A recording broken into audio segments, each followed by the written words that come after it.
What's up guys, Coach Jim coming at you with another FPC TAC OPS video. So last time we talked about developing TSAC programs. How do we develop TSAC programs? What are some of the things that you should take into consideration when looking at developing a TSAC program?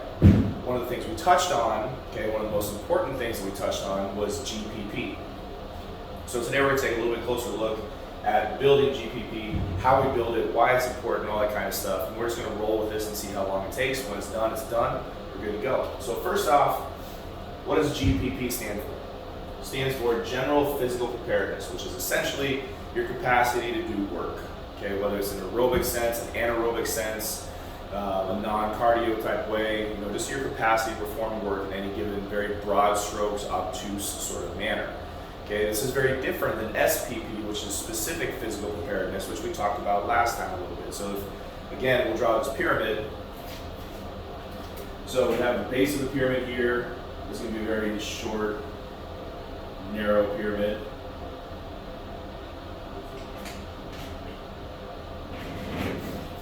So GPP is the foundation. It's always going to be the foundation of any strength and conditioning program. I don't care what sport you play, whether you're a tactical operator, whether you're a first responder, you're a civilian operator, sport athlete, it doesn't matter.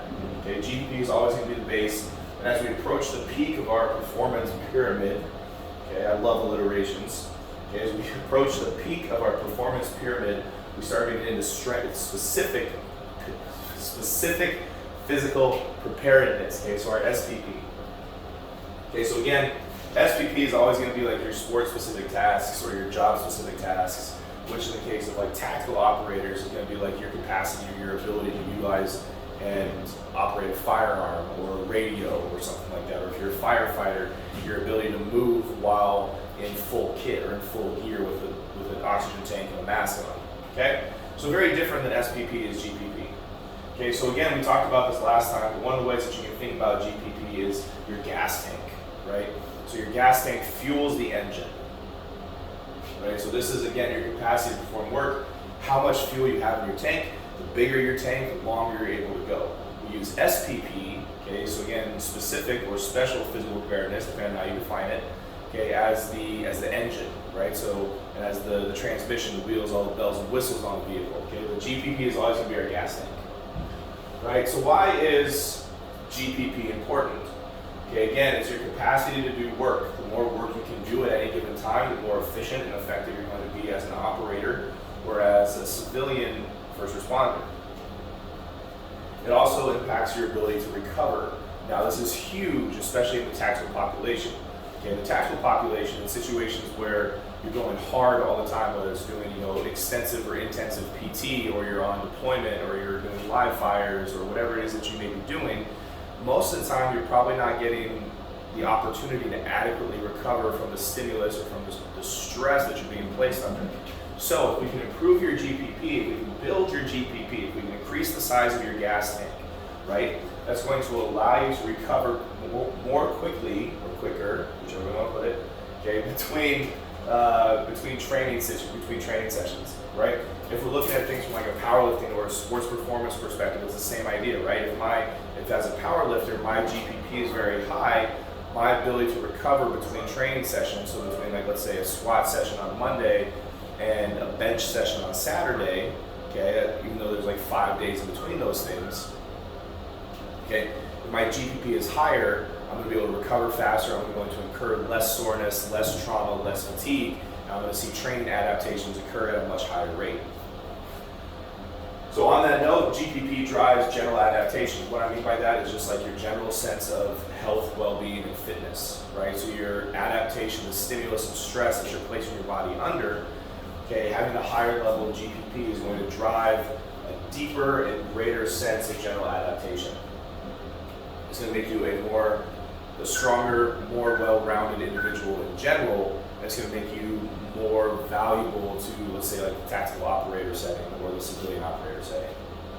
And then finally, another important factor of GPP is that it promotes systemic balance. And what I mean by that is kind of along the same lines as driving general adaptation.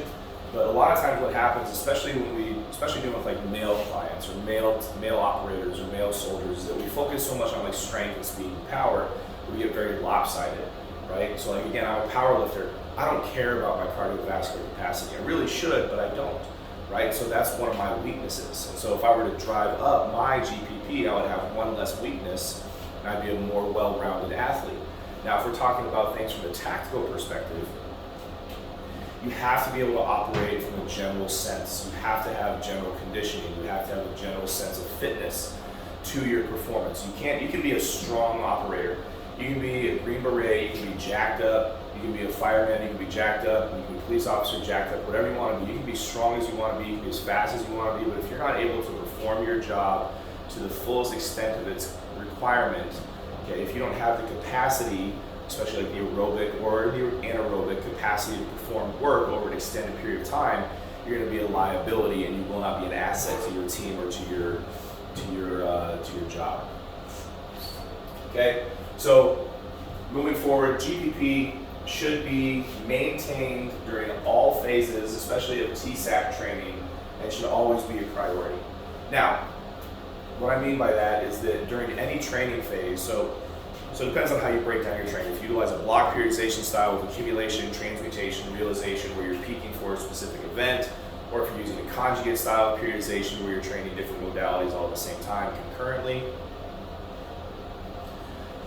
It just depends on how you want to style things.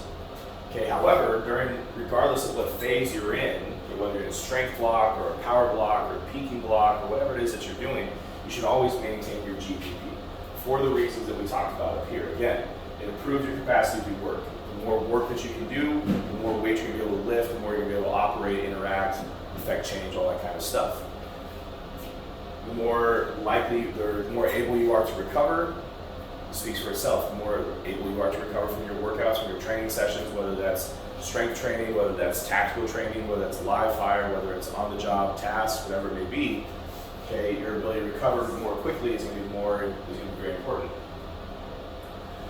And it should always be a priority. Now, I say this, and what I mean by that is it should be a priority within the context of physical training. Okay, obviously, when it comes to tactical strength and conditioning, there's always going to be a tactical component, right? It's not just strength and conditioning. It's not sports performance, right? It is very specific in its nature. So if we are a tactical operator, if we're a military operator, whether we're a Green Beret, Navy SEAL, Special Ops guy, whatever it may be, okay, your capacity to operate effectively, efficiently, and execute the tasks that are vital to your success in your role, that is of the utmost importance, right? So, again, if I were to draw another pyramid here,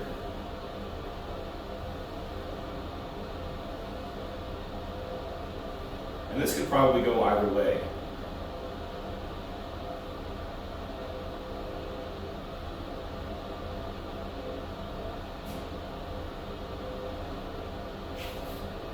So, here I have GPP as the foundation, right, with tactical training being just above that.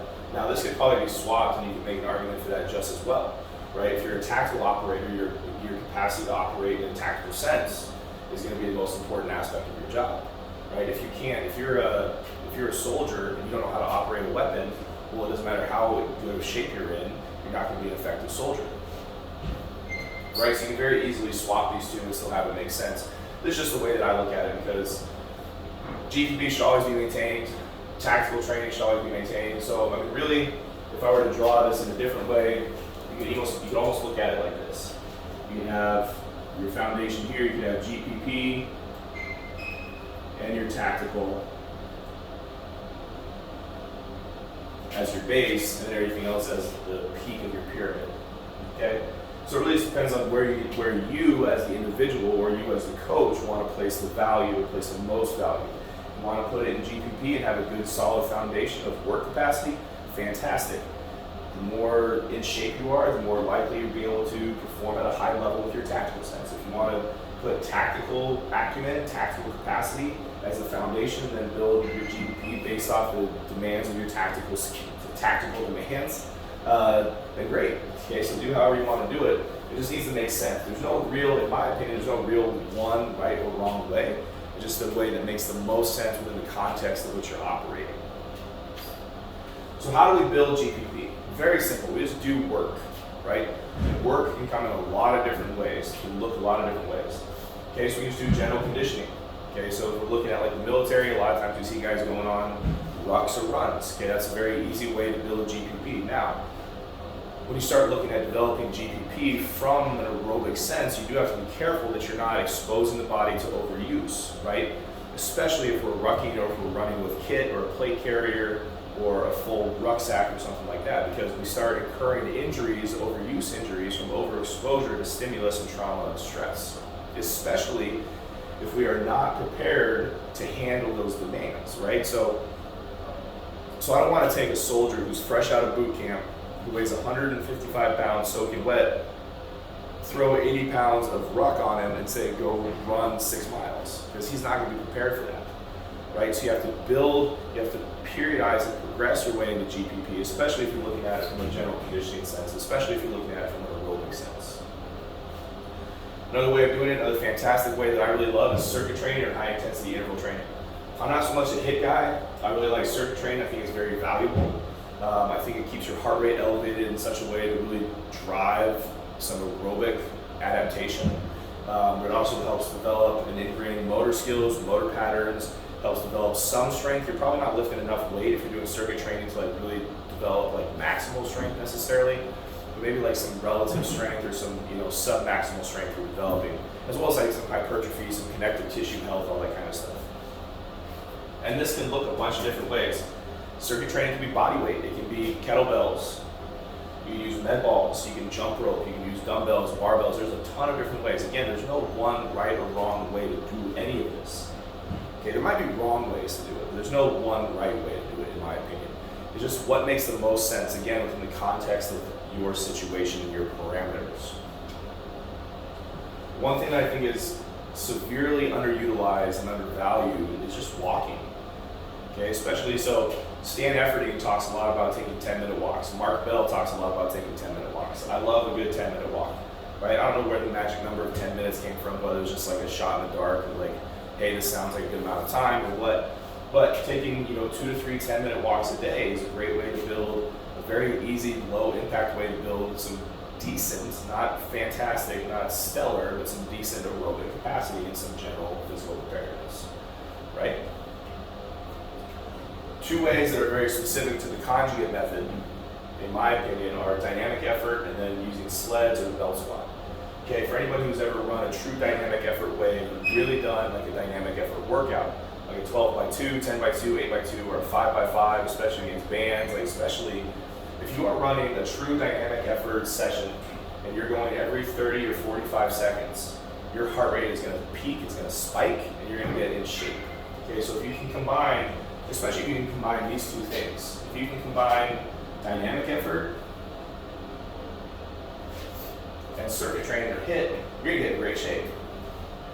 Right? I mean, I'm a 260-pound power lifter. I'm in terrible shape, right? But if I were to want to get in shape, I could do it through using the dynamic effort method. Okay, squats, deadlifts, bench can also work, but it's not quite as impactful just by the nature of the movement, the intensity of the movement. Typically, you're lifting more weight when you're squatting or deadlifting than you're benching. So yeah. Also, finally, utilizing the sled or the belt squat, if you have access to either of these, are fantastic tools. The sled is a super low impact way. Again, it's just like walking. Okay, you can run with it if you want, you can sprint with it, but if we're talking about just building general physical preparedness, just developing a basic sense of cardiovascular aerobic fitness and general systemic fitness, okay, doing sled walks or sled pushes, okay, but especially like a sled walk. I really like a sled drag, whether it's a forward drag, a backwards drag, a side to side, or like a sideways drag. I really like sled drags. I love sled pushes. I think they're fantastic for developing power, okay? But if we're talking about just developing general physical preparedness, a sled drag or a sled walk with weight, okay, whether it's a plate, whether it's a loaded sled, whether it's with chain, whatever it is that you got, okay, doing a sled walk or a sled drag resisted is a fantastic way of building general physical preparedness. Also, the belt squat, if you have access to one, especially like a west side belt squat or something that has like the platform and a cage around it where you can do a whole bunch of stuff with it, attach bands, you can hold sandbags, there's a ton of different ways you can do it. But belt squats are a super easy way to develop a high level of GPP because there's some people talk about it being decompressive on the spine. Some people argue that it's not. If it makes you feel great, it makes you feel better, good. If it doesn't, whatever, okay? But I believe it can add a little bit of decompression to your spine, especially like your lumbar spine. But it doesn't compress your spine like a dynamic effort squat would, right? So when we put a squat bar on our back, right? If we put a squat bar here, it compresses the spine. Okay, I don't care how much weight is on the bar, it's still going to compress the spine. Maybe not significantly or severely, but there's still going to be some spinal compression. And if we're just looking at building GPP, we probably don't need that. If we're building SPP, or if we're getting into like a peaking phase or a strength phase, yes, that's something we have to incur, right? But if we're just developing GPP, the lower impact, okay, especially on joints and bone, the lower impact that we can go, the better. Okay, because typically lower impact is going to allow us to have higher intensity, right? So if I operate with a belt squat, I can load up a belt squat, okay, and it's not going to like crush me. It may be heavy, but it's not going to kill me, right? Also, what's really nice about the belt squat is that you don't have to load it up super heavy. You can just sit here and march, right? I don't know if you can see my legs. You can just put the belt squat around your hips, and you can just march. You can hold a kettlebell, you can hold a med ball or a sandbag. You can hold like a bamboo bar, you can attach bands to the belt squat. There's a ton of different ways that you can do it. So it's super effective, it's super easy, it's super simple, not easy. It's a super simple way of developing GPP. So, kind of like last video, very short and sweet to the point. Okay, I don't want to spend like 30, 40 minutes talking about GPP because I really just don't want to say the word over and over. But yeah, here's a very basic way of developing GPP. Again, general physical preparedness should always be maintained during any training phase. It should always be a physical training priority. Again, tactical training is going to be the priority, right? Again, I don't care, and maybe I'm going back to what I said earlier, but I don't care how good, like if you're in great shape, awesome. If you can't operate a weapon, you're useless as a soldier. If you can't operate a fire hose as a fireman, you're useless, right? So your tactical training has to be the base, and then GPP is the next layer up, or it can be this like, you know, co-mingling of the two systems, right? So our GPP is our gas tank, it fuels our engine. We build the engine through SPP, which we'll talk about in another video. GPP is important because it's your capacity to do work. The more work you can do, the better, right? It impacts your ability to recover. The quicker you can recover, the more likely you are to avoid injury, the more ready you are going to be for deployment or for activity or for action. Drives general adaptation and promotes systemic balance. Okay? So here's another quick overview of GPP. Again, as always, feel free to hit me up in the DMs if you have any questions. You can find me at FPC TAC OPS, FPC TAC _ops. You can tell I'm doing this live. Or you can find me at Jimberjack on Instagram. I'm also uploading videos to YouTube, so like and subscribe. Okay? And as always, don't waste the pain.